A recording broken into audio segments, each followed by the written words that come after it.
And we're live. Is anyone here?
Okay, hi peeps. Welcome to the EB Consultancy 2019 for FL. Just before I start, I see that there are a few people here already. Maybe you can type in the chat box to show that you can hear me, and also to maybe let me know which LC you're from.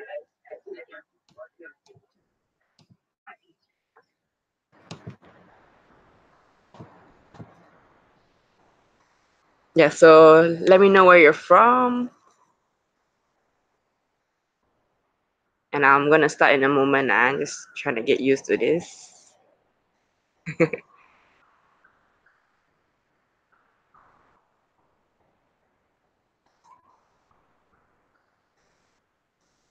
Okay. Okay. I see some people here. Can hear me, right? Great. So I'm gonna start screen sharing, and I'll just begin the consultancy. Yeah. So if I won't be able to uh communicate with you directly, so if you have any questions, just leave them in the chat box, so I'll know. And at the end of the space, there'll be a Q&A where I'll address all the questions that you have. Okay. Cool. So just let me screen share. Ooh, so trippy. Okay.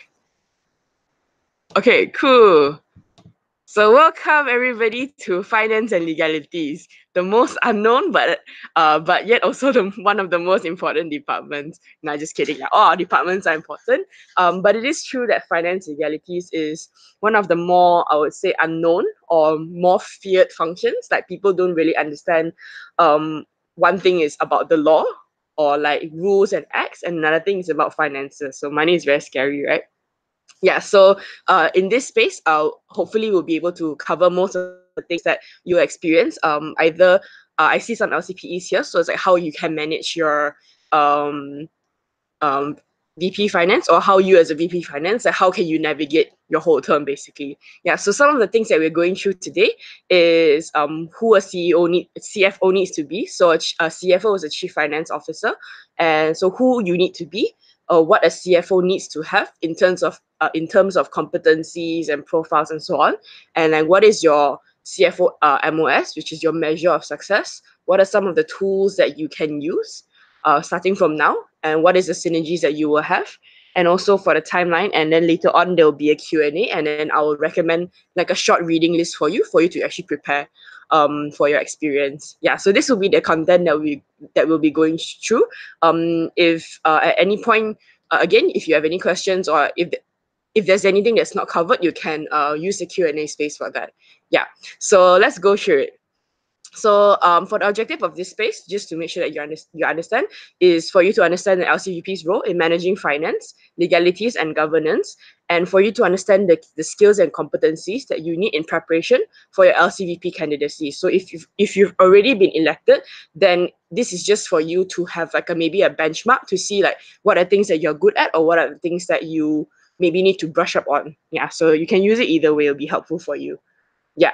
So let's break the myth. So the first thing about finance, usually or typically, people will say FL do what? Just pay MC, do venue booking and reimbursements only ma. That's just FL job, right? Yeah, especially if maybe a lot of members who don't have the perspective of what a VPFL do, maybe this is what they might think. Or they might say, I don't have a background in finance or law, so I think it'll be too technical for me to understand. So it's very, very scary. Who should do finance? Only accounting students, only finance students. So that's not true, right?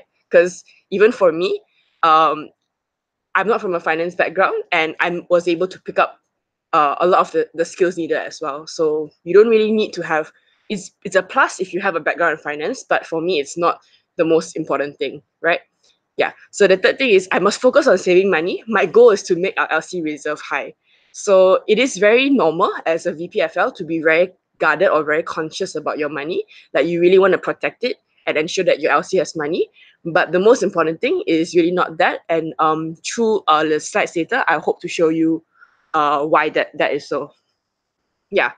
So the reason why it's not just about saving money or having a very high reserve is because of this concept that people and finances are resources to grow your LC.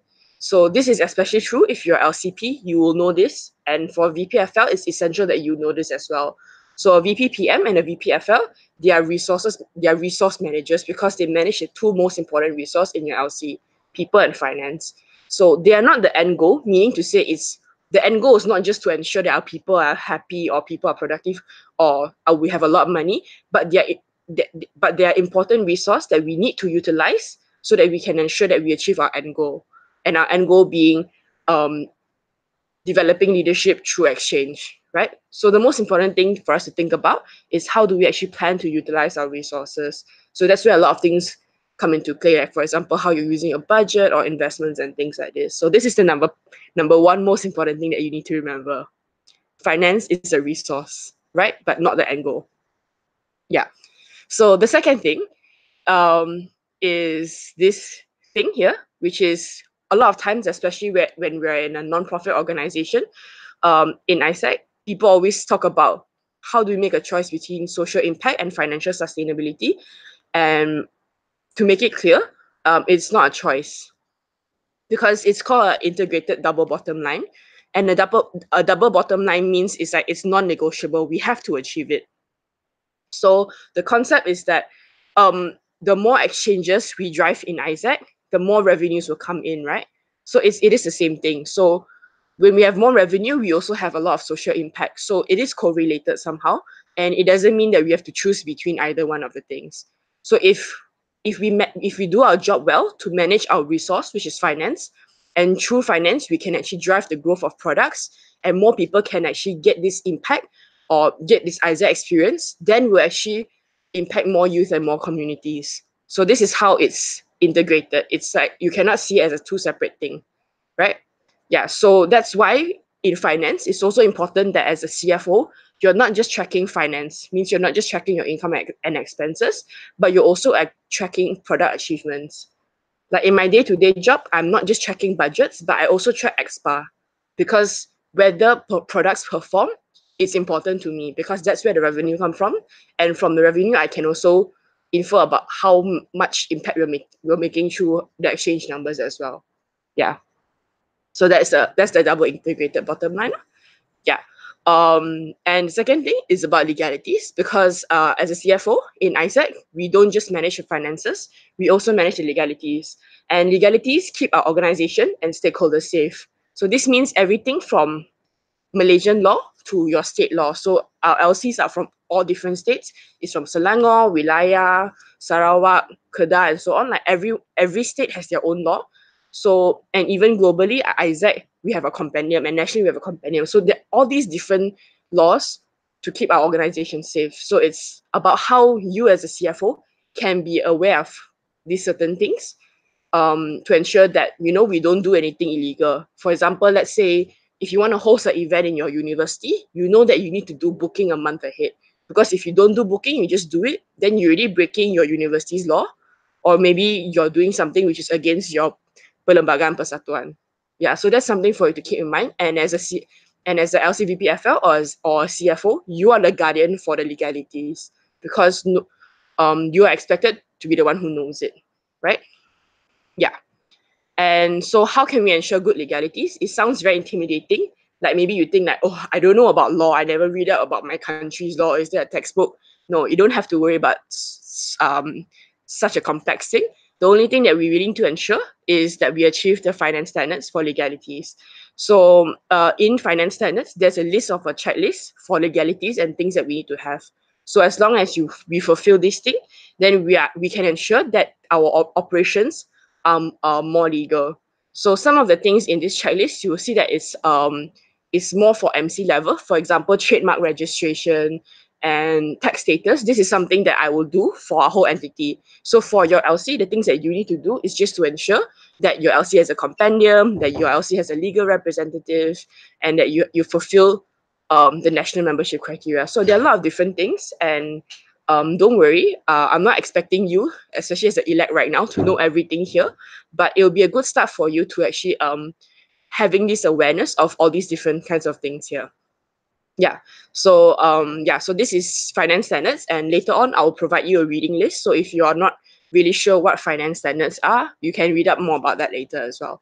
Yeah, but finance standards is basically your Isaac FL Bible. Everything that you need to do in your whole Isaac term is in the finance standards. Right. So that's ensuring good legalities. Yeah. And the third thing is that governance are the internal guidelines that must be followed. So good governance ensures that our organization is aligned in the same direction and we're not doing things against the Isaac way. So what I mean by this is that one thing is ensuring compliance to laws, of course, and having processes such as elections, legislation, and compendium. So Isaac is unique in the sense that we have a very stringent and a very lengthy, like for example elections, right? It's a very good time to talk about elections. So no other club in university actually does this kind of process because ISAC is not a university club. We are a global organization with our own sets of governance rules. Like we govern our organization in a very unique way. So that's why we have elections, and that is why we have national and local legislation, and that is why we have our own compendium, which is our own rule book. Yeah, so it's essential for us to ensure good governance, because if we don't follow all these things, then we cannot really call ourselves ISAC. Yeah, we can call ourselves ISAC because we follow these things. And if you think about it, ISAC in Malaysia, we've celebrated 50 years, and ISAC globally, we celebrated 70 years. And the reason why globally we can last so long is because we ensure good governance. We run our organization in a very we protect our organization and run it in a very smart way. Yeah, so that's basically governance. Yeah. Okay. So that's basically just kind of a gist of what a CFO needs to have. Before I move on to the next part, I'll give a couple of moments for you to digest. And if you have any questions, you can write it down now before you forget. Yeah.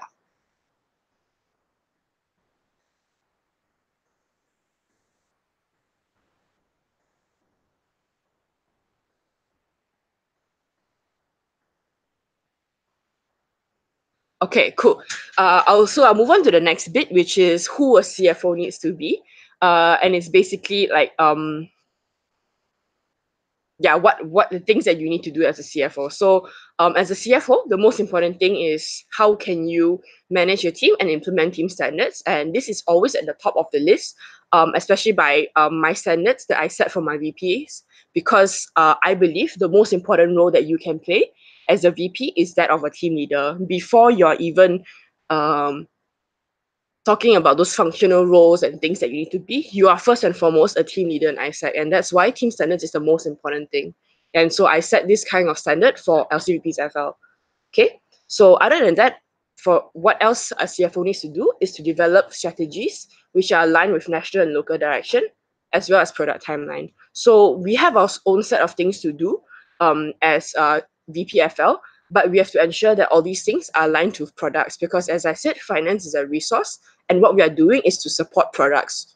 We use finance as a resource to grow the products, and that's why we must align it to the product timeline. For example, right now we are preparing for summer peak attraction, and we're going to implement that soon. So all these things are happening. So how is a LCVPFL preparing for all those things to happen?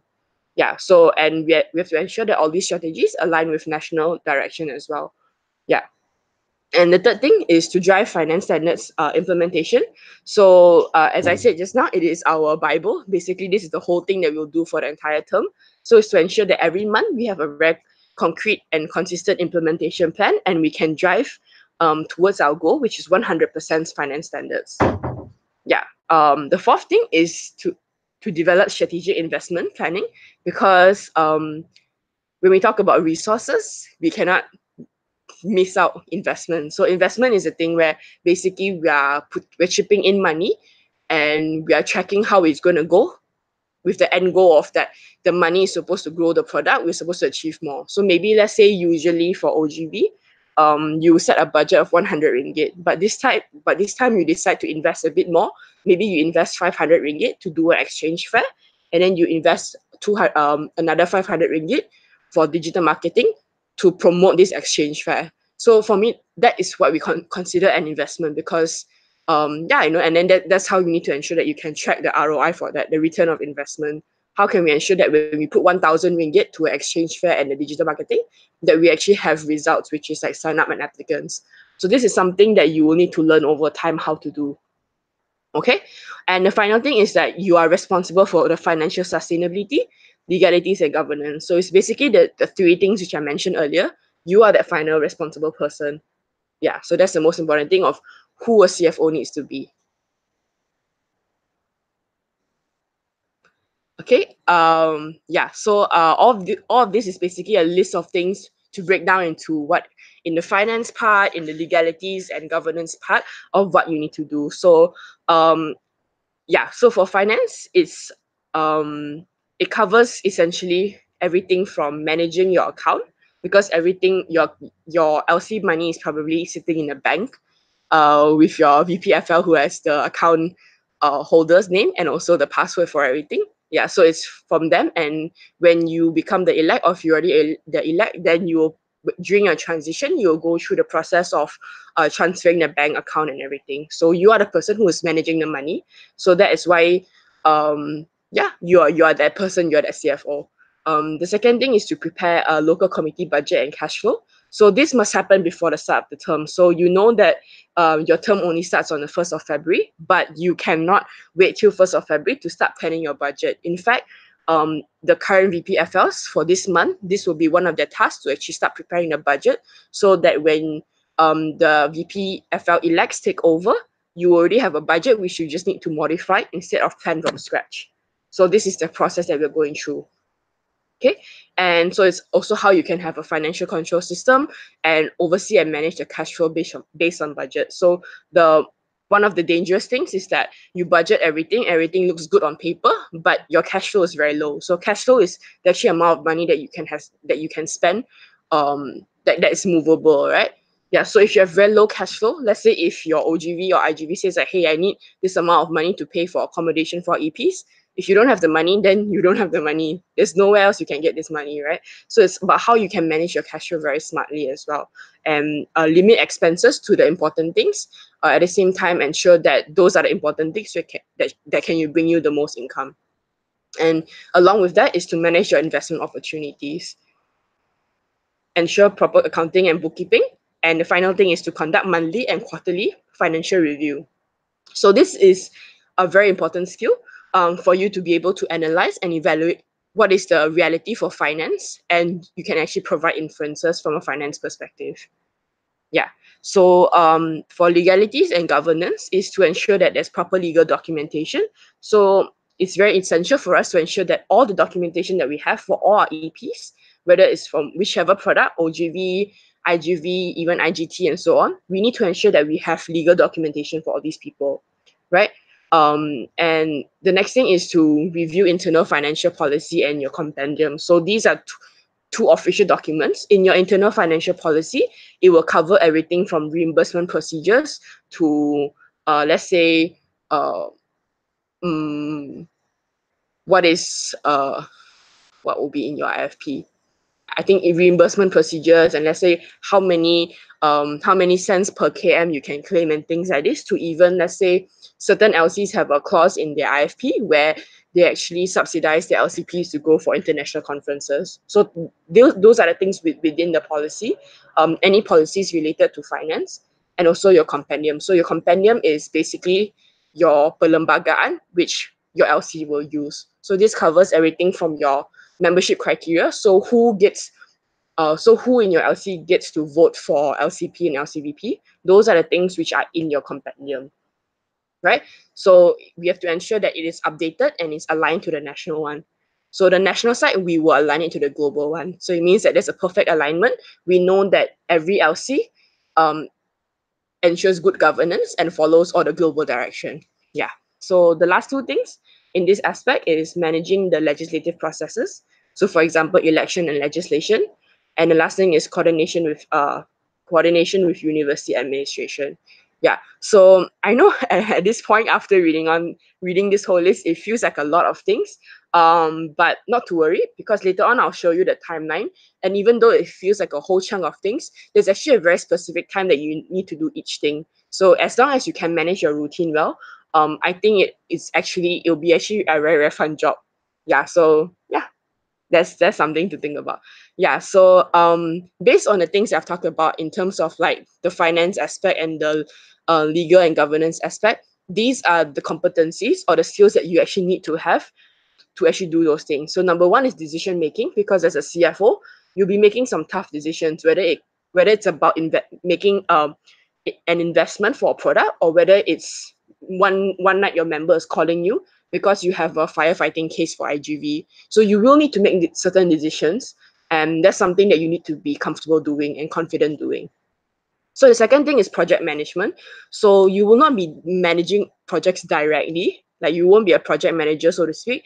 But if you think about it, IGV, they're all projects, and the way that we need to um, control the finances in IGV, or even to ensure that profitability and things like this, or let's say if your LC is running a conference, all these things will have project management skills.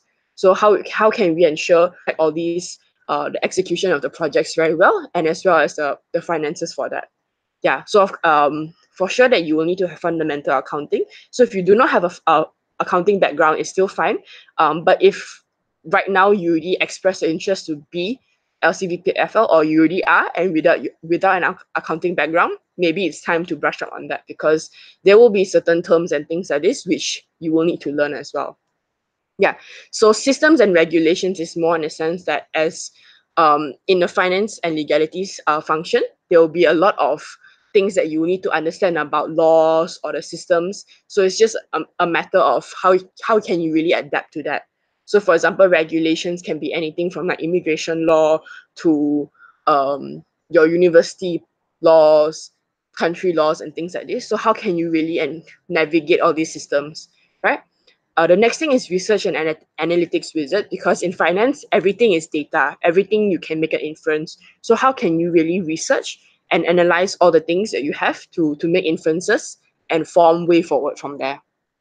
Yeah, budgeting, of course, is a skill that you need to have as well as risk management. So risk management is something that is very newly introduced within this year, I think, to the entity. So it's about how we can assess and manage the different risks, especially when it comes to products. So what is the risk when we are sending EPs to another country, or EPs coming here, when they're passing through immigration and things like this, or if they have to do border run? How can we manage the risk for those things?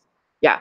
So adapting to new technology, because you will be expected to use software, for example, Wave Accounting. So it's accounting software. So if you are not good at spreadsheets, or if you feel that you're not really good with a laptop or this kind of technology kind of things, it's also time for you to learn how to adapt to that. So as a CFO, it's essential for you to learn all this new technology and learn how to automate certain processes, because honestly, it'll make your job easier, right? Um, And for me, the most important thing, non-negotiable, is ethics and integrity. For me, this is the most important thing. As a VPFL, for me, it matters a bit less if you don't know all these kind of accounting or budgeting things. You can learn about that. But for me, ethics and integrity is something that you really must have. So in choosing a VPFL, this is for me the number one thing that you cannot not have. Yeah, you must be ethical and you must have integrity, especially because as a VPFL, you will be the one who is managing the account. You will be the one who will be doing all the transactions and spending all the money and things like this. So you need to ensure that um, you can be someone that is trusted, and you display a very high sense of transparency of all these kind of things as well. Yeah. So the last two things is long-term strategic vision. So it's not just about managing your current cash and all these things, but how as a CFO you can manage it as a long term. If you really want to grow OGV or IGV in your LC, what is your long-term plan to ensure that you can invest all your resources of money and things like this to ensure that you can you can grow the product. That's just a very simple thing about long-term strategic vision. Yeah. And the last thing, which is stakeholder management, which is because as a VPFL, you will have many stakeholders, and I'll go through some of them later as well. So you need to have certain skills to manage different kind of stakeholders, because not all your stakeholders will be inside ISAC, some will be outside. For example, university administration, you cannot treat them the same way that you treat your LCP, right? Yeah, some of that you need to be a bit smarter in dealing with these externals. Yeah, so basically these are some of the skills that you need to have. So if you're worried that you're not really sure how to brush up on these skills, yeah, like no worries, we can go through them for sure. Yeah, this is something which in the beginning of my term I didn't have as well, but as time goes by, when you read up, when you through experience, you can get these things as well. Yeah, but of course if you already have it in the beginning, even better, right? It means that you can excel at your job even faster. Yeah, so this is a recommended profile. If any of the LCPEs are here, this is a recommended profile for your CFO as well. So again, like I said, for me, the minimum non-negotiable is that you need to have ethics and integrity, and certain of the skills here. Yeah, so from this list, you can prioritize as well based on what you think your LC direction is. Yeah. So everything on this list is important to me, lah. Okay. Yeah. So moving on to the next thing is, what is the measure of success as a CFO? This one tak boleh lari kan, cannot change one. It's always going to be the same thing. So number one is 100% finance standards. This is our goal always. The second thing is GDPR. So if anyone is not familiar, GDPR was basically a kind of law which was created in Europe countries. So it's about privacy laws, because right now everything in social media, every time you download an app, they keep your information and things like this, right? Even Facebook and all that. So it's actually GDPR is a way for those countries to protect the personal data of European EPs. So mostly this is valid in Europe, but if you see that a lot of countries around the world, they are actually starting using GDPR as well, because GDPR is not just valid in Europe. As long as your LC has any EPs from Europe or going to Europe, then this is valid for them. Yeah. So even if you have let's say if you have an EP from Poland or Romania coming to Malaysia, GDPR is valid as well, and your LC needs to implement it. So for us as a CFO, it's also how we can ensure there's 100% implementation of this. Yeah. And the last two things in your LC that you must have is a level 2 LC sustainability and a level 2 product sustainability. So a sustainability level means that your product income can actually cover your direct and indirect costs. So this is a bit technical. For me, if you're not clear on what the term means, it's fine. You can ask later, or you can ask your VPFL to explain this to you. Yeah. So yeah, because if I explain everything, it will actually take too long. So I'll just go into the basics first. And if you have any more questions, then you can ask later. Yeah. So this is basically the measure of success. And hopefully we will strive to achieve this. Yeah. So keep these four things in mind. Definitely it will not run away from these things. Yeah. So as your tools, the things that you need that you can actually use, from a day-to-day basis is your balance sheet, your profit and loss statement, and your cash flow. So basically, these are the financial statements that can help you actually infer a lot of from all this data. You can infer a lot of different conclusions and different strategies and things like this. So if you're just getting started on your CFO journey, for me, it's like how can you actually get resources to these financial statements from your own LC and go through some of the things and try to understand it a bit better. Yeah, so that's pretty much about the tools. I just wanted to introduce this to you in case in case you weren't sure, and for you to actually start doing your own homework about your LC financial reality. Yeah. Yeah. So next we'll be moving on to the synergy part. And one of the biggest synergies that you will have as a CFO is with your CEO. So this relationship is very important, and it's very important for both of these people to have a very consistent touch point to understand the financial sustainability of your LC. So as a CFO, it's about how you can give your CEO the most important information about money. So one thing is about the cash flow. How much money do you have, or that is available for spending, and how much money that you have as a financial reserve. So how we calculate financial reserve is months of financial reserve. And for us, the ideal is 6 months, because it means that for 6 months, which is roughly one peak, even if we don't get any income coming in, you will still be able to survive for these 6 months, right? The reserve is enough to cover 6 months of expenses. So this is how companies measure reserve. So in ISEC, we use 6 months. Some companies outside of ISEC, maybe you use 12 months or so, even longer. We're not sure. Yeah. So yeah, so this is something that your CEO, as LCP, you need to be very, very clear on, and how you can ensure these consistent touch points. Yeah.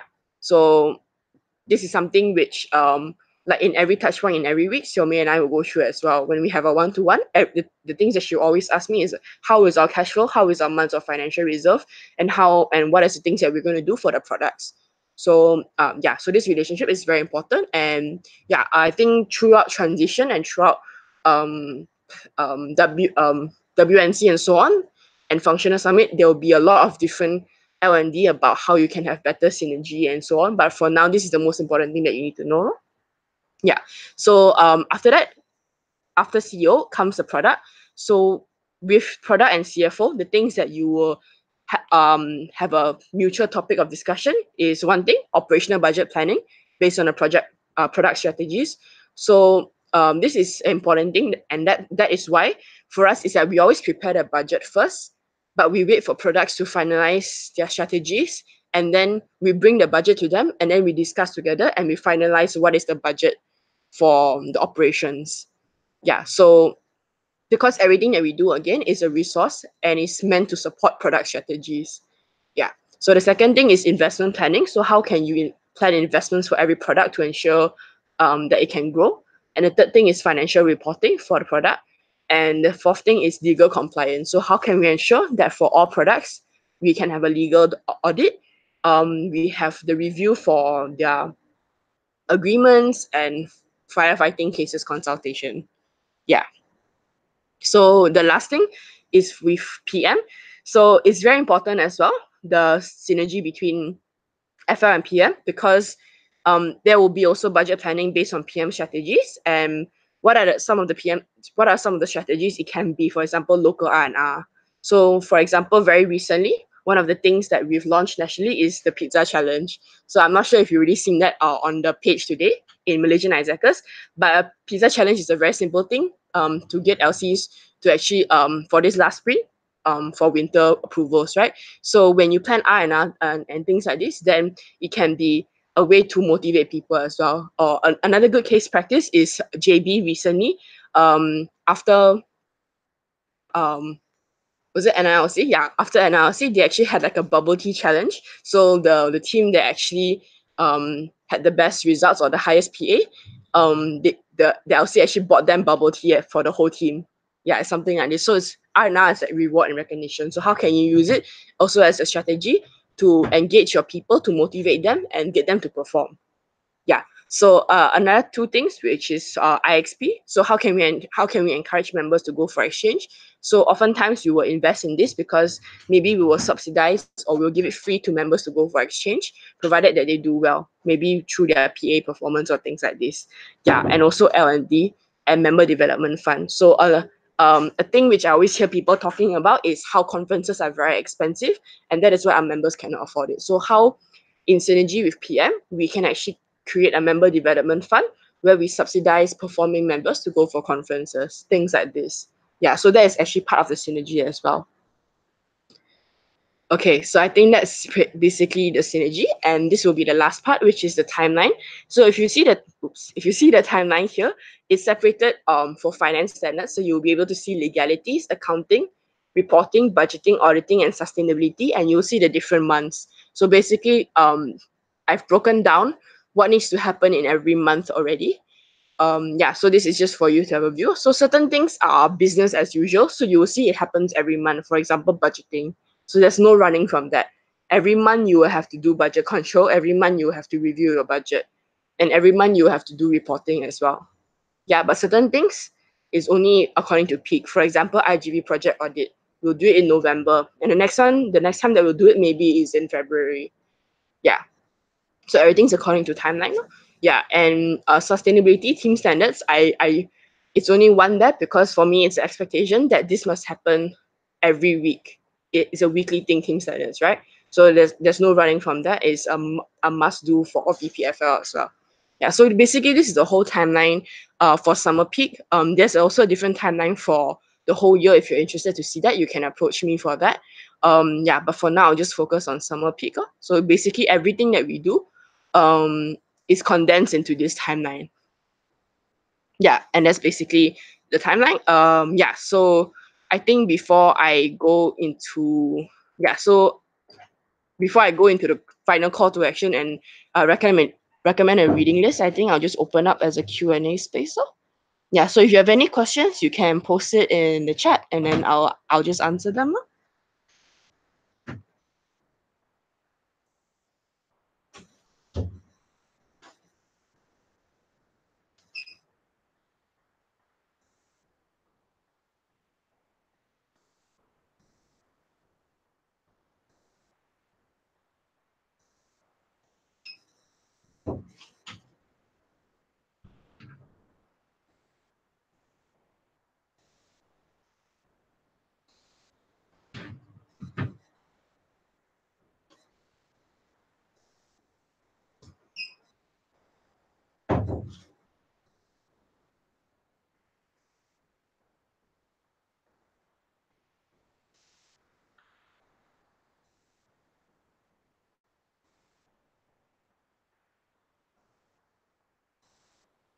Yeah, so any questions or any slides that you want me to go back to so you can have more time to process?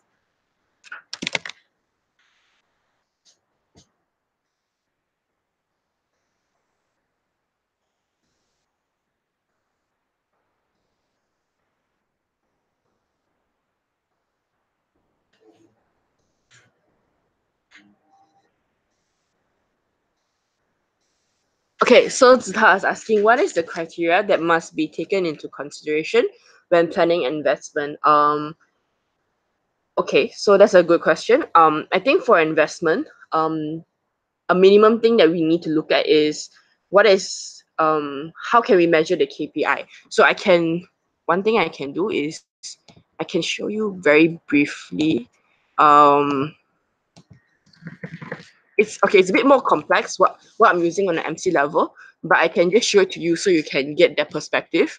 But basically what I look in terms of investment is, one thing of course before you go into anything is that you must be very clear on the budget, like what you have. Okay, and so for me, what you must know very, very clearly is your KPI. So how can you measure um the end outcome of this thing, right? So let's say if very recently, for OGV, we sent a CEDA, which is we actually had someone from MOC to come visit all different LCs to actually speed up to do approval. So we set a KPI, which is number of applicants and approval. So for us, we are very clear when we're spending this much of money on this thing, we're expecting to get applicants and approvals. So the next thing you need to do is to set a goal for your ROI, which is your return of investments. So for us, based on these things, we set a goal, which is I want to get 100 applicants, and from 100, the conversion is 70 accept, and at the end of the day, we want 56 approvals. Yeah, so that's the thing that we need to have. So you need to set a goal, because it doesn't make sense for you to put money into something which you don't even know the end outcome.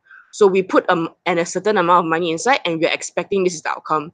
So from the whole time that we spend the money, we need to be able to track. So that's why tracking is very important as well. We don't just spend the money and then forget that we do it. So for me, it's like after we spend this money, I will have a lot of conversations with Veronica, which is like, okay, the Cedar visited JB. What is the performance from there? The Cedar visited CU. What is the performance from there, and how can we actually improve?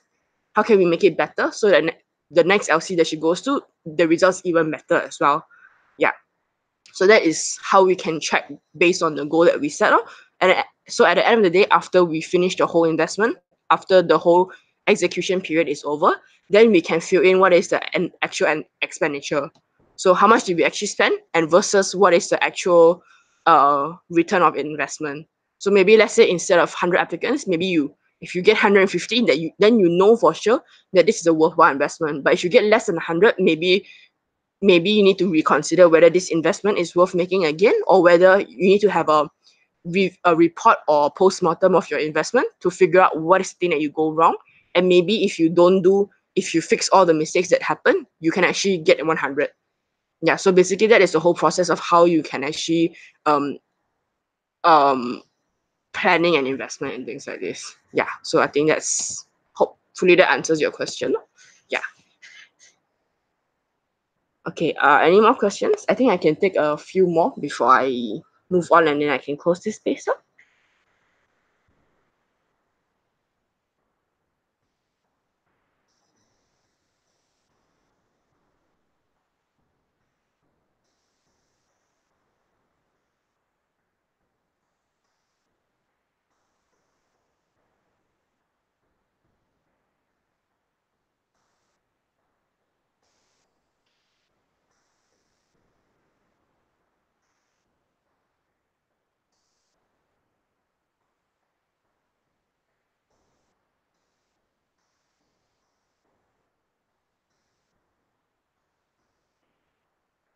Okay, so Mani is asking, how do we evaluate the ROI if we invest on people going to international conference, for example, for APC?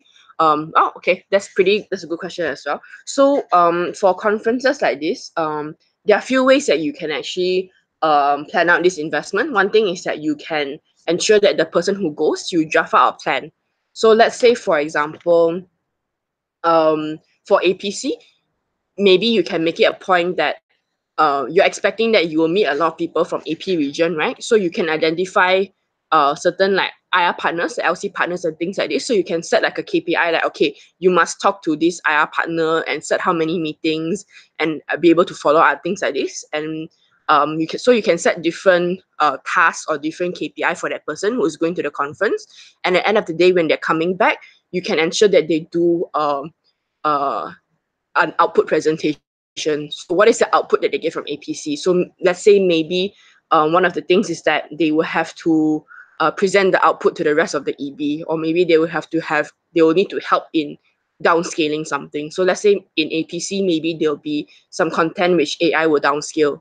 So if you want the benefit of directly sending LC people to go, is that your LC will get the exposure first. So if the person goes and gets the session, they can actually downscale the session to your LC as well. So there are different things that you can actually play around. So for me, it's like when you're choosing who to subsidize for APC, of course, it makes more sense if that person can actually contribute something back to the LC. Yeah, so I suggest, let's say if it's product people, then you can consider IR, things like this. Or maybe you send them there with the goal to do approvals already, right? You treat it like a mini leadership, but it's during the conference. So like, how cool is that if you subsidize someone to APC in Thailand, you subsidize their flight ticket or their delegate fee, but they come back with like 10 approvals, you know? Yeah, so you can even send them there with like the project packaging, with the full like the details of the projects or things like this, and then do the approvals there and then already. So, but if let's say if that is to happen, even before the conference, you cannot send in there blind. You need to do preparation with your IR partners. The person you're sending is just a representative. Yeah, so the trade-off is that I subsidize your fee or your flight, so you need to do a bit of things for the LC. Yeah, and we'll be tracking your ROI and things like this. So if maybe the criteria is that if you are not able to fulfill it, or if we think that you're really not putting in effort, maybe we'll review the reimbursement for this again. Yeah, so but of course it's important to set the proper expectation. Now you don't want to cheat your members and then people are not happy and stuff like that. So yeah, plan it out well, and it can actually be a very, very good thing for your LC. Yeah. Okay, so question here. What thought processes should you have when you talk about long-term strategic vision? Okay, I think for me, when I talk about long-term strategic vision, it's more in the sense of um this is a lot of conversation that you need to have with your LCP, of course, and even better if you understand the national direction. But let's say if your LC has a goal of doing maybe 500 exchanges or expanding into a new product and things like this, you need to be able to have a strategic thinking to think about how your LC can get from point A to point B. So let's say if you want to do 500 exchanges for OGV, so obviously you know that the typical way that we are doing OGV, for example, physical marketing, even though that is something that we're super good at, maybe we need to learn how to upscale our strategies already. So you need to think about how can I be strategic? How can I play my resources in a smart way? So instead of just putting 100 ringgit into physical marketing to buy materials, maybe in the long term, it makes more sense to invest in bigger events or invest into digital marketing to drive those events.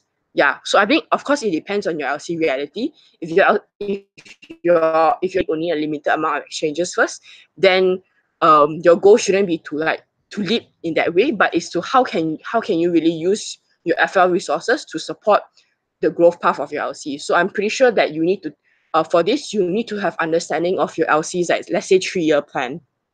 So let me give you an example for national level. So for my side, our goal is that I want to make our exchanges 100% legal, because we know that right now that's not the reality, right? We know that there are a lot of firefighting cases and things like this. So that's the long-term plan. So as a long-term strategic plan, what I need to do is that from now on, I need to, on a monthly basis, I need to have certain plans or projects in place to actually start government engagement. So maybe this year I have a meeting with the government and I set up something and we form a partnership. But by next year, we will actually start the process of the government endorsing our visas or things like this, so that by 2020, legal visa. So based on the long-term goal of your LC, how can you play a very strategic role? So it's this kind of thinking. So I think it seems a bit abstract right now. I think if you want a bit more details, we can go have like a one-to-one conversation, because mainly it's a very big conversation to be had lah. But that's the general idea lah, which is like based on your LC's long-term goal or the entity's long-term goal, how can you really put your resources and play into the best way? Yeah. So Itong is asking about checking expa for knowing members' performance. Okay. I think to clarify, what I meant is that other than checking like budgets and like financial reports and things like this, I also make it part of my job to check expa for product performance, because it is also important to me. Like expa is not just a product thing, because it is important for me to know how much exchanges we are doing, because at the end of the day, I can convert these exchanges into my revenue, right? So in other words, it is when I have revenue, we are also creating exchanges, which means we're also creating impact, which goes back into my double bottom line. So it's equally as important. It's what is important to me is not just that I have profit, but it's also because I have exchange. And when I have exchange, I have impact. So this is the way that we actually see the integrated double bottom line. Yeah. And in another sense, of course, members performance or members experience is important to me, because if our members are not productive, then they won't be the ones driving the exchange. So in that case, that is also why for investment wise, I don't just invest into products, but I also invest into things like internal communications, or invest into PM, because I want to be able to send our members on exchange so that they can gain more perspective and gain exchange relevance, and they will really, really understand what we are doing in ISEC.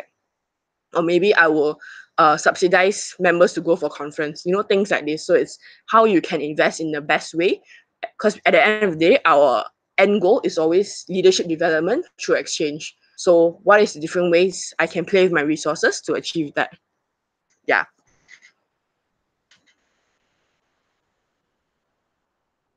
Yeah, I hope that answers your question.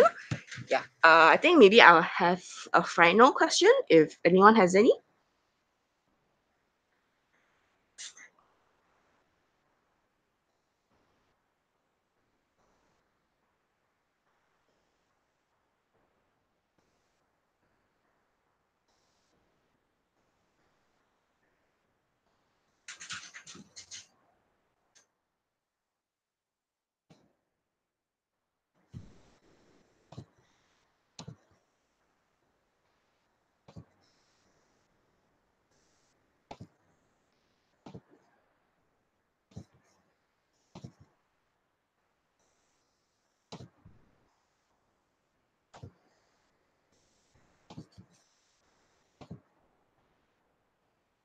Okay, I think there's no more questions. So then in that case, um, I will just go into the last part, which is as a call to action to make everything more concrete, and to make this space actionable is if you already have, then it's good. But if you haven't, please do approach your current BPFL and your LCP current to really understand your LC financial reality about the three things, which is finance, legalities, and governance.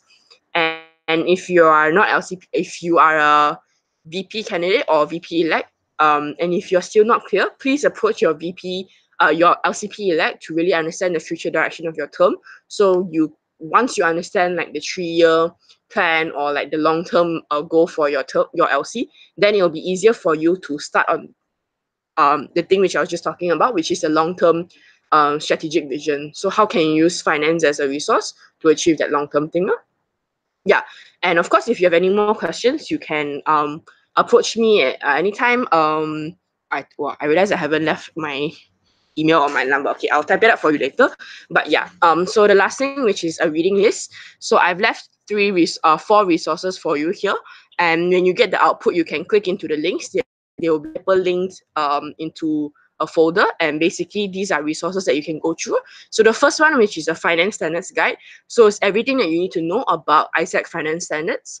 Yeah. So the second thing is finance basic for managers. So if you're not from finance background, for example, like me, at the start of my term or even before that, I was reading this thing. Yeah. And the third thing is 7 Habits of a CFO. So if you're familiar with the book 7 Habits of a CEO, this is another thing. So it's 7 Habits of a CFO, and it's something that you can keep in mind about the role of a CFO. And the final thing, which is the role of the ISEC CFO, so very specifically a CFO by ISEC context, because sometimes we do like to use a lot of words which like other companies use, like CFO, CEO, like audit or budgeting, but the way that ISEC means it can be a bit different, because at the end of the day, our organization, we have existed for 7 years. Sometimes we pick up a lot of our own jargon, our own slang. So we do have our own definition for things for sometimes. Yeah, so I'll just leave, if you have any questions, you can always contact me. This is my email, and this is my number. Yeah, so you can screenshot or you can write it down and take note of it. But basically that brings us to the end of the space today. Thank you so much for attending. If you are a candidate, really good luck. Hopefully you'll be able to join us in our lovely CFO commission. We already have one, Zita over here.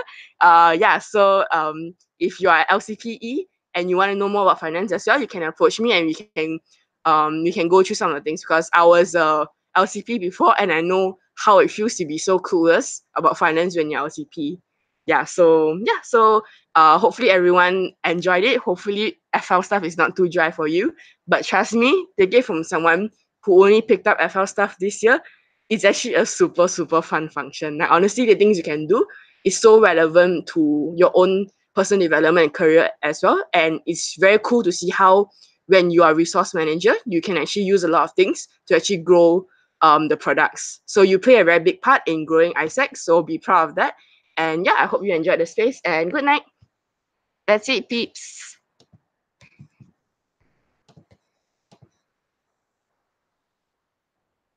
Bye.